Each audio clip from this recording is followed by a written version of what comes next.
चलिए आज मैं आपको दिखाता हूँ कि हम डायलिसिस के लिए सिंगल ल्यूमन फीमोरल कैथेटर कैसे डालते हैं ना। तो देखिए ये आरटी के जस्ट मिडिल में हमें पिक करना है। ये देखिए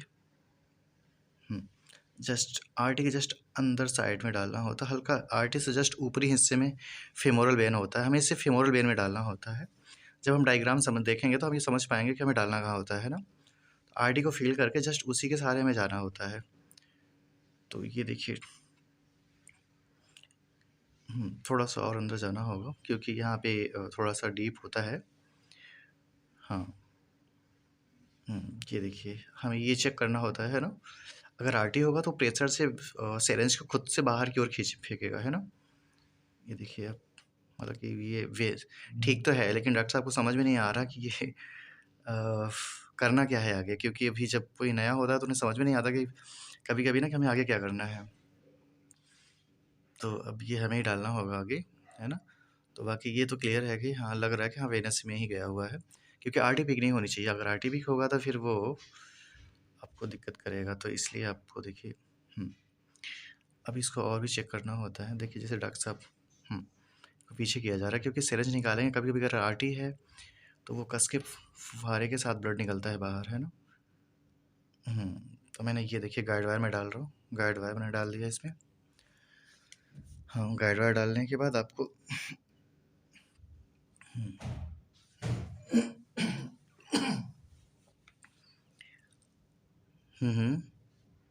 अब हमें फीमोरल कैथेटर डालना है ना। ये देखिए ये सिंगल लेमन फीमोरल कैथेटर है।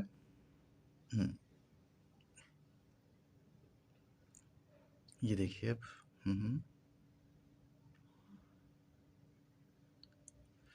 स्किन को हल्का नीचे की ओर खींचते हुए तब आपको कैथेटर को बाहर अंदर की ओर ले जाना है ना, ताकि बड़ी आसानी से चला जाएगा। अब आपको गाइड वायर बाहर कर लेना है, कैथेटर आपका अंदर जा चुका है।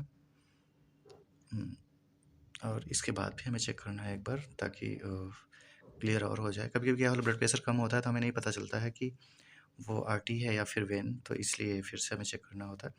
और उससे कलर से भी पता चलता है, क्योंकि जो वेनस लाइन का जो ब्लड होता है वो हल्का बैगनी होता है, बैगनी या हल्का नीला दिखेगा आपको। और जो आरडी का ब्लड होता है वो रेड होता है ना।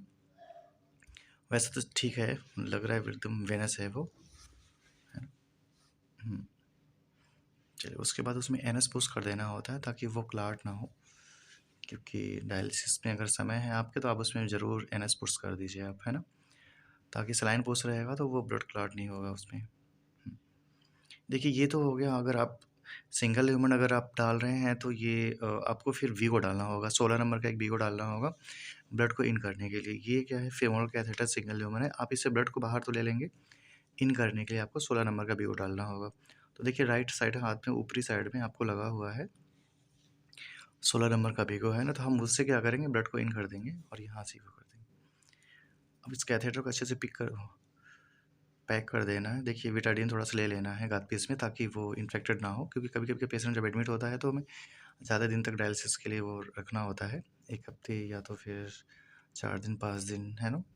तो इसलिए वहाँ पे ताकि इन्फेक्शन ना हो, तो इसलिए हमें उससे गाद पीस में विटाडीन लगा के फिर वहाँ पे पैक करना होता है। ये देखिए डायनाप्लास्ट वहाँ पे अच्छे से पैक कर देना है, ताकि कभी पेशेंट क्या करता है अनकॉन्शियस होता है, या फिर और भी ऐसे पेशेंट होते हैं जो उन्हें अच्छा नहीं लगता तो वो बार बार वहाँ हाथ ले जाते हैं, टेप को उखाड़ते रहते हैं, तो जिससे वो निकल ना जाए। तो हालांकि हम यहाँ पे स्टिच भी लगा सकते हैं, दूसरा एक ऑप्शन होता है। ज़्यादातर तो स्टिच ही ठीक पड़ता है, और डबल ल्यूमन है तो उसमें स्टिच लगाना ही ज़रूरी है ना। क्योंकि अगर ये धोखे से निकल गया तो, क्योंकि यहाँ पे जो कैथेटर होता है काफ़ी वो मोटा होता है, उसका साइज होता है, अगर निकल गया, अगर कोई ध्यान नहीं दिया, कभी कभी स्टाफ और भी कामों में लगा हुआ होता है, तो ब्लड बहुत ज़्यादा मात्रा में तेज़ी से बाहर निकलेगा, इसलिए इसे अच्छे से पैक करना बहुत ज़्यादा ज़रूरी होता है।